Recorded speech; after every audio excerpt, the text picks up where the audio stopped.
Derby ম্যাচের গন্ডগোলের জের গড়ালো আদালতে। বুধবার নগর দায়রা আদালত জানিয়ে দিল, সবুজ মেরুনকে না ডেকে তাদের কোনো ম্যাচ স্থগিত করা যাবে না। রবিবার যুবভারতী ক্রীড়াঙ্গনে ইস্টবেঙ্গল মোহনবাগান ম্যাচে গন্ডগোলের জেরে নজিরবিহীনভাবে ওয়াকআউট করে সবুজ মেরুন।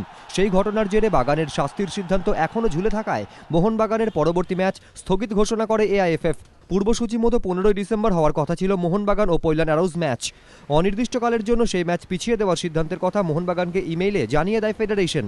কিন্তু মঙ্গলবারই আদালতের দ্বারস্থ হয় মোহনবাগান কর্তৃপক্ষ। তার প্রেক্ষিতেই বুধবার এই নির্দেশ দিয়েছে আদালত। আদালত জানিয়ে দিয়েছে, ম্যাচ পিছিয়ে দেওয়া যেতে পারে, কিন্তু মোহনবাগানকে শুনানিতে না ডেকে কোনো ম্যাচ স্থগিত করা যাবে না।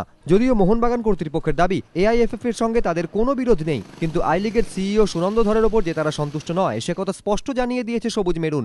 ডার্বি ম্যাচের দিনই মোহনবাগানের শাস্তির ব্যাপারে সাংবাদিক বৈঠক করেন আই লিগ সিইও সুনন্দ ধর। ফলে স্বাভাবিকভাবেই সবুজ মেরুনের ক্ষোভের মুখে তিনি। তবে পরিস্থিতি এখন যেদিকে গড়াচ্ছে তাতে মোহনবাগানকে না ডেকে কোনো সিদ্ধান্ত নিতে হলে উচ্চতর আদালতে যেতে হবে ফেডারেশনকে। কুন্তল চক্রবর্তী, এবিপি আনন্দ, কলকাতা।